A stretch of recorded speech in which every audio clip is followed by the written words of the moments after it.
As entrepreneurs, we want to grow our business. We want to grow our businesses dramatically. Well, you are in for a special treat today. I have an extremely talented entrepreneur who grows businesses.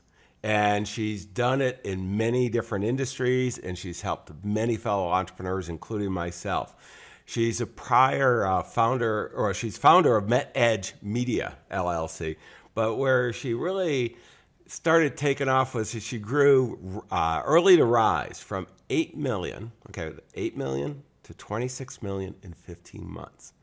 Now, many of us know entrepreneurs have had one win, but I'm in financial services, and I watched Weiss Research grow from not even knowing who they were at 11 million to 67 million in just 12 months.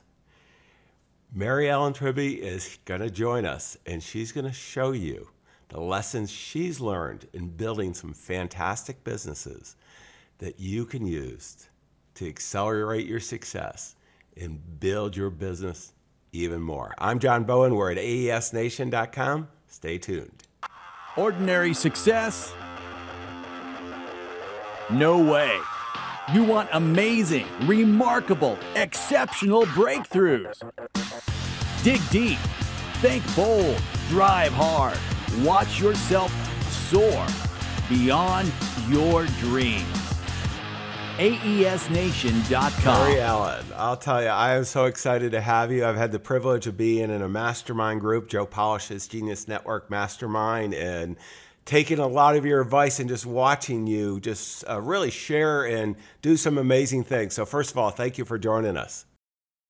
Oh, John, thank you for having me. This is going to be fun. Well, you know, you have done a lot of amazing things in your life, and it's all, most of it, I think, has been all around information and really using it effectively to make things happen. And I know you're going to share with us. I've asked you to share some of the lessons you've shared with all these successful entrepreneurs in the mastermind group. And but before we go there, I want to get a little of the backstory. You know, how did you get to where you are now? Because you got a great journey.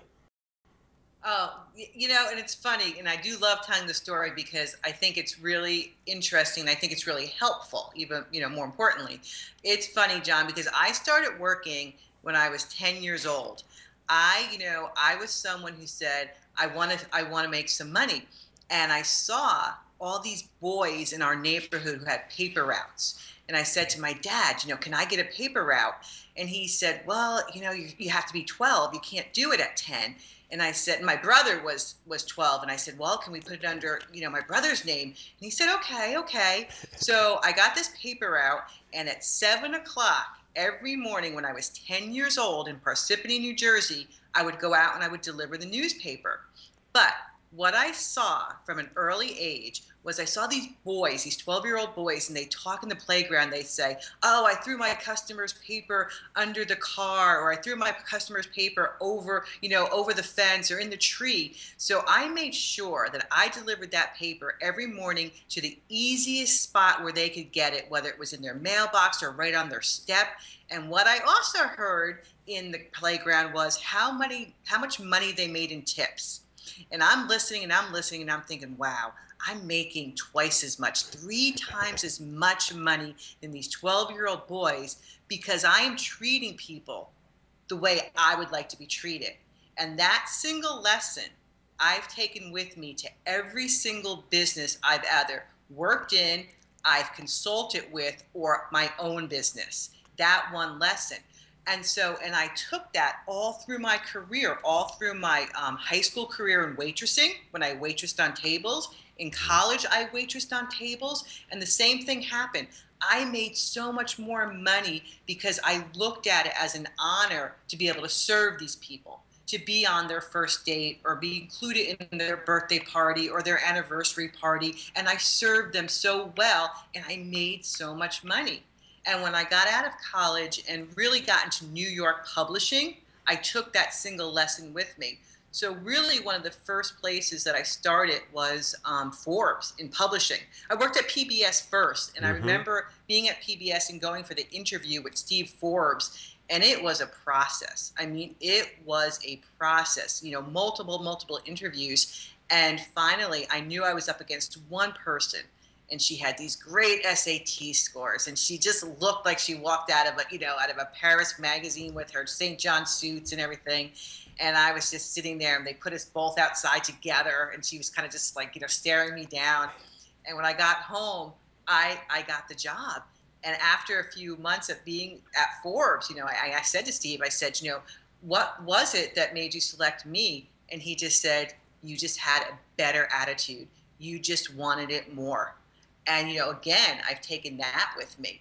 And so I was at Forbes for a while. And from there, I got recruited down to Florida and, started at Weiss and then went to, Agora, all the way kind of consulting now consulting with so many different financial institutions, alternative health, entrepreneurship, every niche that you can imagine that I have consulted in. Well, it's funny, the paper boy, starting there and learning, what I call world-class experience, the value. You've got to nail that first, no matter what industry you're in, and then you can scale up. And you got it at a very early age, and you've been delivering it forever. MaryEllen, what I'd like to do is you've had so many lessons learned, and I mean, because you were a corporate. I want to do one kind of. You were a corporate more, and then made the switch to entrepreneurs. Now, most everybody listening here is an entrepreneur already, or watching this on video. But just go maybe to give us a little background, because that's a big switch, and a lot of us struggle with that one. What was that decision that you made? And how did you feel when you did it initially? That's a great question. It's funny because the main thing for me, and I was very, very fortunate, because when I was in New York and I was working, at PBS and Crane's New York Business and Forbes, I was constantly being recruited, constantly. Mm-hmm. And I was so lucky that I was able to decide where I wanted to go. And because I always went where I knew I was going to love what I was doing, and I always looked at an interview as me interviewing them, not just them interviewing me. And is this somewhere that I am going to thrive, that I'm going to enjoy spending all my, all this time, being there? And that I've always taken with me, where so many people in the corporate world, and even when we as entrepreneurs hire people, those people look at it as, oh my God, I just want a job, I just want a job, I just want a job. And that was never what I wanted. I always wanted a place where I wanted to be. And that helped me kind of ease that bridge of going from the corporate world into the entrepreneur world, because I always looked at every position I had as it was mine. It was mine. Even when I was at PBS in New York City, mm-hmm. and I remember asking to go to a seminar, and they had just gotten a new HR person, and the HR person was like, "Oh no, we're not going to spend $1,000 for you to go to a seminar." And I'm a kid back then. I was a kid, and $1,000 back then, when you're 20-something years old, mm-hmm. is a lot of money. And this was to go see Dick Benson. And mm-hmm. for anybody who knows, Dick Benson is like the godfather of direct response marketing, right? And it was an intimate setting, and I shelled out that money myself, and I went. And I came back and I implemented one idea that I got from that seminar. 2 days later, I got a $10,000 raise. Yeah. You know what I mean? After we implemented, we implemented it right away, but then after that, they saw this. I got a $10,000 raise. But so many people would have thought, well, this is a big corporation. I'm not going to pay to go to this seminar out of my pocket. So I always had that mentality of saying, I know I can make something of this. I always did my homework. And so, but the nice thing that I learned, in the corporate world was some structure. And the nice thing that I was able to do with that is not bring all the bureaucratic, rules that come with the corporate world.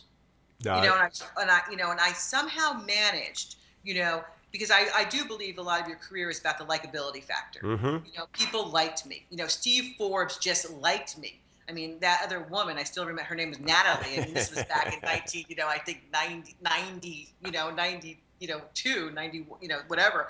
And he just liked me better. I mean, she was just as capable. Well, it's that know, like, and trust, that we talk about in marketing. We're marketing ourselves. I mean, a couple of things I want to bring up, MaryEllen, that you said that I think are just so powerful is, as a matter of fact, yesterday I was interviewing new senior team members for our various companies, and it was an all day of just back to back with my senior team, and we have them do a project. We hire them as consultants, and they do interviews. They come in and show us how they hit the ground running, basically, and the 12-month period. And the difference in mindset, the people who were really, they're trying to figure out if we're the exact fit for them and how they'd make an impact and all that, versus the one who wanted a job. I mean, it was very easy. The ones who just wanted the job, we didn't want. And the ones who weren't sure were the right ones were oftentimes the right ones. And it's an amazing process as we learn how to do this. And even, when interviewing, I have so many, things that I just use, so many, indicators that I just use. If somebody doesn't smile, and the beautiful thing about interviewing now, whether it's in person or on Skype, you get to see them.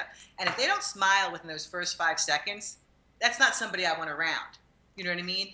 And my favorite, one of my favorite questions, and I think I've said this in the mastermind, was I ask people what they do when they're not working. And that is a huge indicator of, someone that you want on your team or not. No, it is. And to me, business is not about just having more business. I want to be surrounded by people that make quality of life much better. We're in business to build great quality of life in our own light and self-interest for ourselves, but for all our stakeholders, our clients, our customers, our teammates, all that. And you got to have the right team with you to do that. Right. And when you just hit it, like, those people are going to be interacting with your lifeblood of your business, right? They're going to be interacting with your clients in some way, whether it's directly or indirectly. They're going to touch your clients. So are those the right people? Well, and then the other thing, and that's the most important, but the other thing, I mean, MaryEllen, you probably have had some people you've worked with, I know I have, who weren't fun to work with. They're just energy draining, and I just don't want to have that anymore. And never.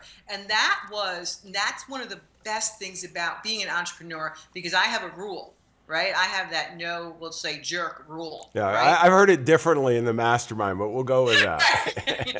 This is the G version. I will never work with anyone I don't like. I mean, as a matter of fact, I have 2 business rules that I really live by, which is, before I make any decision, I ask myself, is this good for our customers? And then I say, is this decision going to be right for our business? Because, and if they're both not a resounding yes, then I just don't do it. No, and MaryEllen, I really respect, we've got a lot of great people in the mastermind we're in, and a lot of talented people. But what I really like is I think of you as very pragmatic, extremely talented entrepreneur.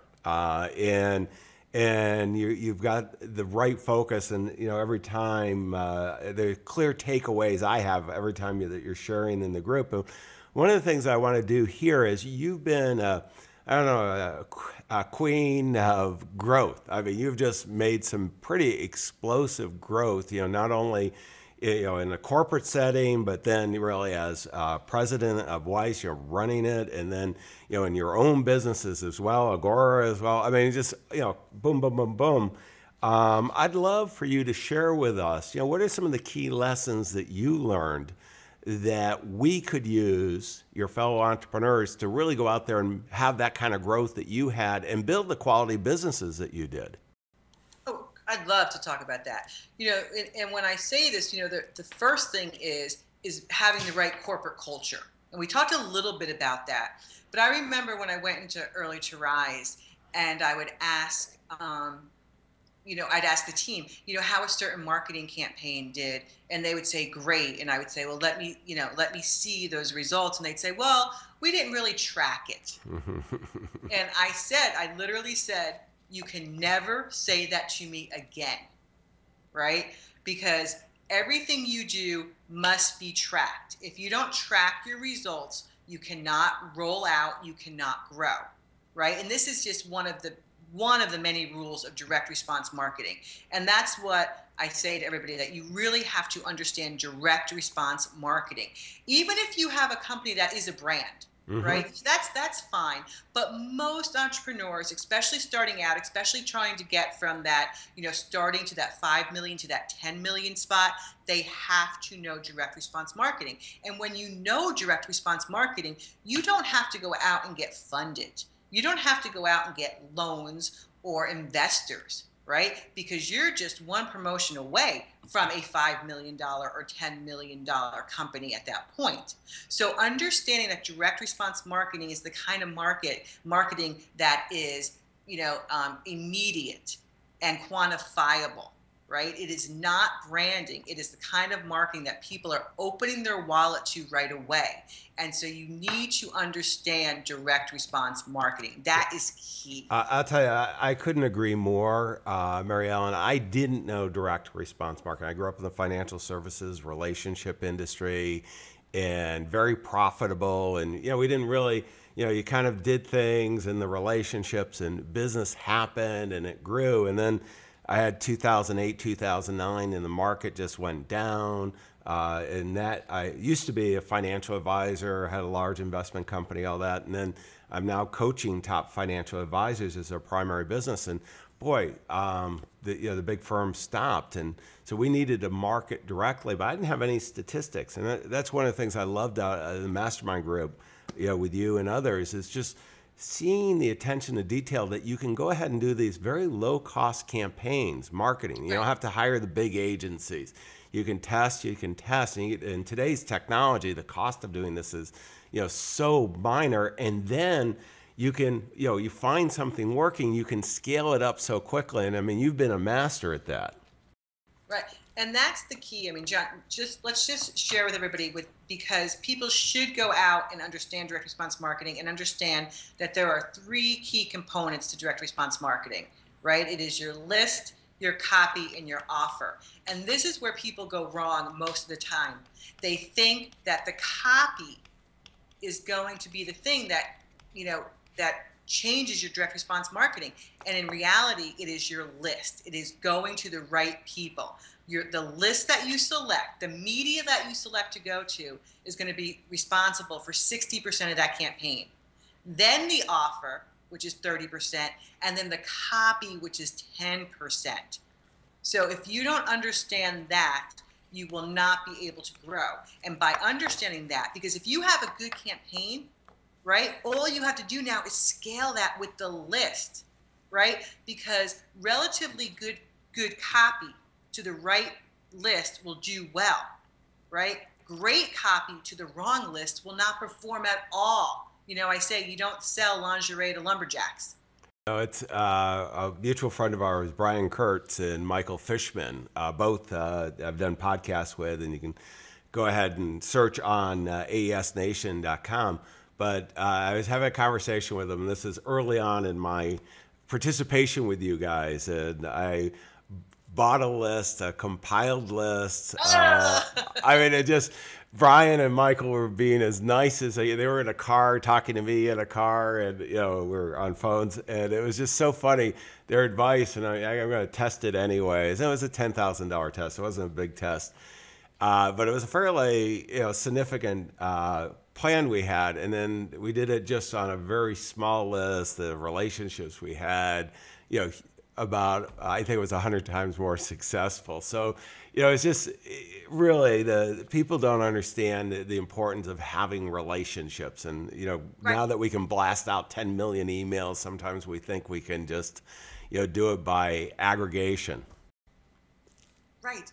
And that's why, I say to all these people who are kind of starting online today that, I did this with millions and hundreds of millions of pieces of direct mail. So when you're spending, $2 to per piece to go out, you get that copyright. You make sure you're going to the right person, and you craft that offer. Yeah, now that we've got email that are effectively free, it's so easy to get sloppy, and so many marketing people have gotten very, very sloppy on this. Right. Well, let's go. I want to go. You and I talked as we're getting ready for the turning on the cameras. was, some of the lessons you've learned, kind of 5 key takeaways. I want to dive into these because they're so good, and they're really universal for all our entrepreneurs. It's probably a lot of what we do on AES Nation, 85% of it, my guess is you've heard it before, but unfortunately, a lot of it you're not doing. And so, I get reminded all the time. We transcribe this. You can go get the transcription at aesnation.com. You can get the show notes. And I go through this with our team, and I'll tell you, there's just so many lessons, and yours are just pretty amazing, MaryEllen. Let's start with number 1. You talk about time, and I always call it the power of full engagement. It's not about energy management, in the sense alone. It's energy and time together. And you are very effective at this. What are some of the secrets there? So for me, I will tell you that the most valuable commodity that I have is my time, right? It's not my money, it's not the gold in the safe, it's not the house, it's not the cars, it is the time. Time is the only thing that we can't get more of. We all start out with the same bank of time. We all have 24 hours in a day. And how we spend that time is going to be a direct result. It's going to be a direct result to how happy we are. Not just how wealthy we are, or how fit we are. It's going to be a direct result of how happy we are. We can make more money, we can buy another car, we can get things back. We can't get more time. And until people really honor the fact that time is the most valuable commodity, they will never really be wealthy. And for me, I know that if I'm the more structured I am, actually, the more protective I am with my time, the more free time I have. And that's the paradoxical truth, right? Either you can take control of your day, or your day can take control of you. And how many people do we all know that say, oh my God, I was so busy, but I got nothing accomplished? One of the things, MaryEllen, on this time part, is just so amazing to me how many people are so ineffective. You said that, they're working so hard and accomplishing nothing. And then people who are just great at time management really have a lot of free time. It's just, it's a whole different thing. And if you don't have free time, then you need to manage it better. You do, because like I said, my colleagues, my friends are always like, how can you play tennis, 3 times a week? How can you do that? And have 3 kids and have a husband and run a business. How do you do that? Well, let's go. One of the biggest time sinks is meetings. How do you deal with that then? Exactly. Well, first of all, I never take a meeting before noon. That's number 1, right? I will never take a meeting before noon. In the morning, that's my critical task time. Those are the times I do my writing, my planning, the creative things that I need to do. So never do a meeting before noon. That just sucks your time. And just so everyone knows, most people spend 8.5 hours a week in meetings, okay? 8.5 hours a week, which is ridiculous. That's over 400 hours a year.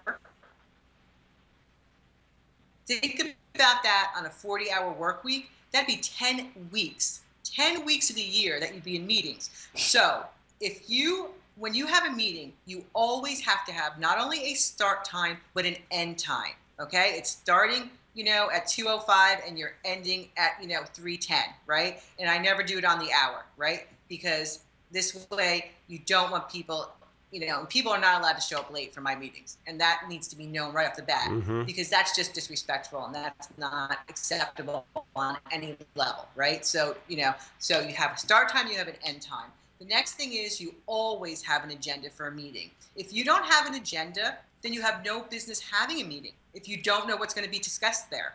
And that agenda should be passed out at least 24 hours prior to the meeting so that everybody is prepared for the meeting. Think about a meeting of 10 people around a table. That's a lot of time, right? And if that meeting goes an hour, that's 10 hours of your business time. That's a lot of time. Well, it's a huge investment too. Everybody in my meetings, we have sheets that are called POAs, plan of action. So you never walk into a meeting with, yes, right. So nobody ever walks into the meeting without the POA. And when you leave that POA, your sheet is filled out. You have a plan of action that needs to that needs to happen because of the result of that meeting.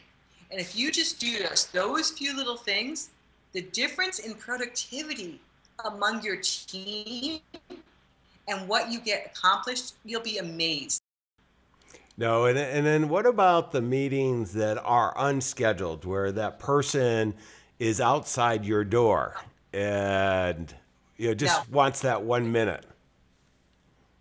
Yeah, that the three words, the three little words in the English language that kill your business is got a minute, right? How many times have you heard that? People knock, got a minute, and this is what you say, no is a complete sentence.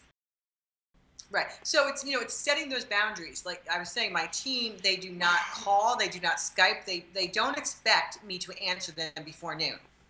Right? They don't text me because those are my boundaries. And you simply, if somebody says, got a minute, no. And you set up those office hours and you say between this time and this time, if you need me, that's when I'm available. And you really, what your team, you train your team, one, to be more, more self-reliant, right, without you. And two, they get so much more done because they're not running back and forth to your office. That's just, a no-no. Got a minute? Absolutely not. Well, our mutual friend Dan Sullivan talks about self-managed companies, and this is how you do it: is you create this structure and you empower your team. You got to give them the information, but the other part you do, and you do well, is the systems. Tell us a little bit about that. Absolutely. Every business really needs to be McDonaldized. McDonald's is probably the best business in the world where anybody coming in and doing a specific task does it the exact same way. They don't reinvent the wheel every time they hire somebody. And so in my business, we have a big old SOP, literally a manual, an SOP, a standard operating procedures manual that has every single repeatable task by position. Okay. And it is just a description of that task with step-by-step instructions. And the nice thing now too is that we have it in a binder, and now we also have it on, our internet with, videos as well. So if you want to just duplicate a division of your company, guess what? All you have to do is hire that person to run it. Here's your training right here. Okay. If unfortunately someone leaves your business suddenly, you bring somebody in, here it is. Your business now runs and mistakes are not made. Nobody forgets a step. Your this protects your customers. It protects you. So every single repeatable task needs to have an SOP. Every single one. And it's so funny because people will say, oh, it's so easy, it doesn't need that. Guess what? Somebody will screw it up at some point without that SOP. Without a doubt, it will happen. And it only needs to happen once for you to lose a lot of money. Well, and it raises the value of the money. If you ever care about selling your business, that is exactly. Having been involved in about 50 transactions, I can tell you that we raise the value pretty dramatically when you have a systemic process that's repeatable.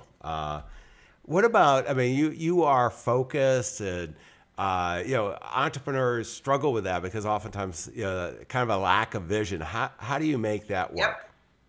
It's funny because the biggest mistake that entrepreneurs make is, they suffer from that shiny penny syndrome, right? Because entrepreneurs have a lot of ideas, they're creative people, and they jump and they jump and they jump. But when you're constantly jumping, what you're really doing is you're causing incredible frustration to your team. You're actually causing a lot of frustration for your customers, and you're just not making the money. And really what you're doing is you're wasting your time. It's great to have ideas, and that's why journaling and having an idea board is fabulous, because you have some place to put it, right? You put it down and it's there. And then you can evaluate what that will actually do for your company as far as the revenue line goes. But having a clarity of vision of what you're working on and actually explaining that to the team is going to get you where you want to go. Starting a project and getting it 10% done and saying, oh, I want to start here, and having this other project and it's 25% done. Oh my gosh, let's do this. I have another idea. It's a great idea. And now I've got this other project 30% done.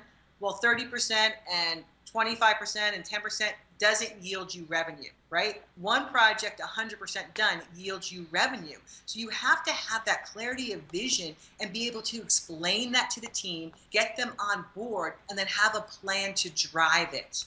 Just because it's a project, it doesn't mean that you have to be responsible for each step. In my company, we have project task sheets, and that sheet explains the entire project. It breaks it down into individual tasks. Each task has a champion and a due date. That way everything gets done, right? And when you break it into those bite-sized pieces, you really see everybody gets, they know what has to be done. And if you say, Tiffany, you're in charge of this. Julie, you're in charge of this. Bob, you're in charge of this. And here's the due date. It's all right there. And you'll be amazed how much more you get done. No, this is great. And let's go. One of the things that you've done a lot of is writing. And I'm going to put up on the screen I think your latest book, Reinventing the Entrepreneur. Tell us a little bit about what's in there. Oh, I love this book. This book really is a complete blueprint of how I started my business, how I run my business, but it's also what took Weiss from that, $11 million mark to 67, and took, Early to rise from that $8 million to $26 million by following this exact blueprint. And it really is launching what I call an inbox magazine. A lot of people would call it an online newsletter, and a lot of people would say, oh, online newsletters don't work. And my response to that is there's a real difference between doing something and doing something correctly. And kind of what you said before is I am pretty methodical. And with Reinventing the Entrepreneur, it is a step-by-step process of how you set up an inbox magazine. And it talks about everything you need to know, from frequency to the word count, to how many words actually work in an inbox magazine. And Agora, which is a $600 billion company, this is really, they've got probably close to 100 inbox magazines now, right? Because this business model works. And the beautiful thing about it is I've had clients who were literally brick and mortar companies. I've had clients who were funeral home directors, and they set this inbox magazine up on the amount of subscribers you have. And that metric is 50 cents to $1 per name per month. So you do the math, right? If you have a list of 10,000 or 20,000 or 100,000, 50 cents to $1 per name per month. So now Money in Markets, which I launched for Weiss in 2001, which is exactly the same as I launched it then, they have 600,000 subscribers. I love your book, MaryEllen. I had met you a little bit before, saw you in action in the mastermind group, and got an early copy of the book, and it was like, wow, just that whole story. And there's so many lessons learned. We can only do so much in the podcast today. So I'm going to encourage everyone to go there. But also I want to encourage everyone to go to your website. Let me pull that up online here. It's MaryEllen Tribby. MaryEllen, tell us a little bit about this website, The People's CEO. Oh, great. I'd love to. So it's at MaryEllenTribby.com, and I have an inbox magazine called The CEO's Edge. And really, the whole idea was this, that so many people were asking me for this. They were asking, a lot of people know I have a website called Working Moms Only, and a lot of men would write to me each week and say, oh, I love, the advice you give here, but I'm not a working mom. I had this one guy say, hey, I'm a 22-year-old dude. I love your advice. Change the name of your website.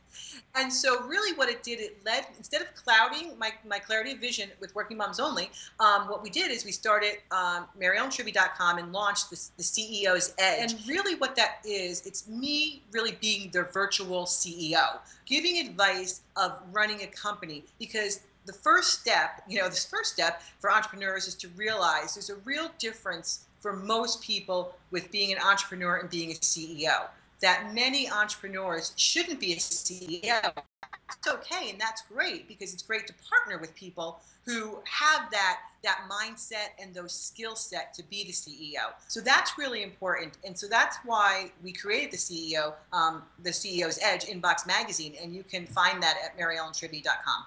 No, it's great, and it's one of the few that I read all the time. You do a great job with that. Thank you. And you've got a resource behind you here, and let's talk about what is this Yes. people successful and unsuccessful behind you. Okay, so this is really funny, and this kind of goes to the power of virtual. About 2-3 years ago now, I created an infographic that was full. Half of it was the things that successful people do and the things that unsuccessful people do, and it just went crazy viral on every social component out there. And so what we did is we actually created a report on it, and it's called the Success Indicator Acceleration Report. And we've gotten such incredible reviews on that you'll be the first to know, John, that I'm actually going to start a brand new product on it. But right now, the report is free for your viewers, and they can get it at inboxempire.com/success indicator.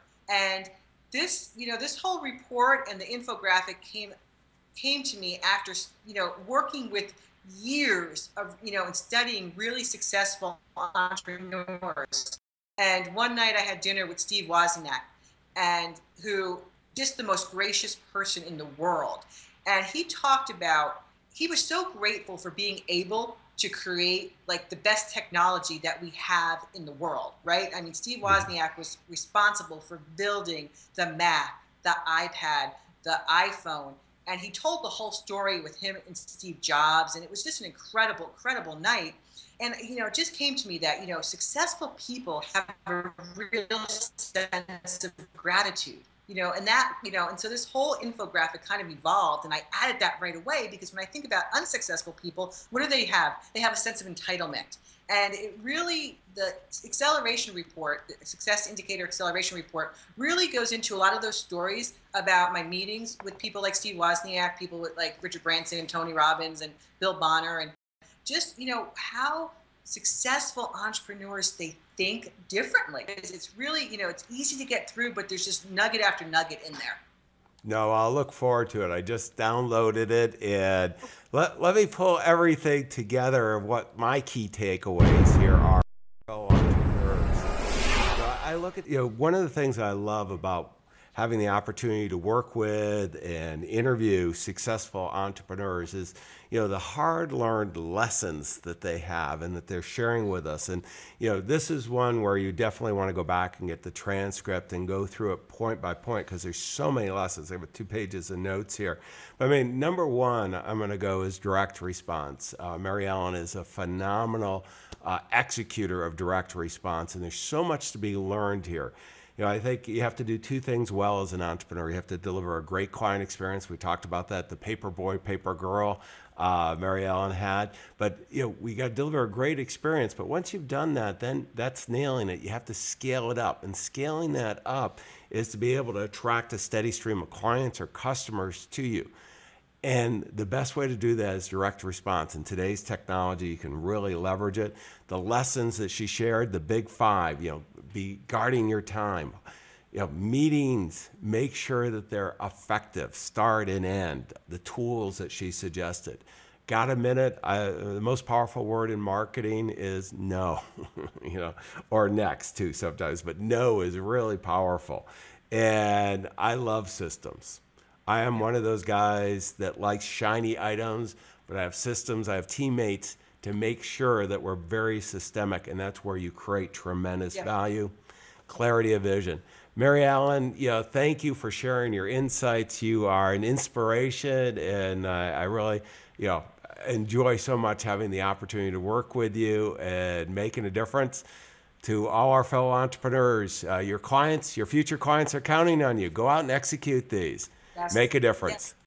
Thank you so much, John. This was great. Okay, well, all the best of success. And remember, everything's at aesnation.com, and share it with your fellow entrepreneurs. so they can make a difference as well. All the best.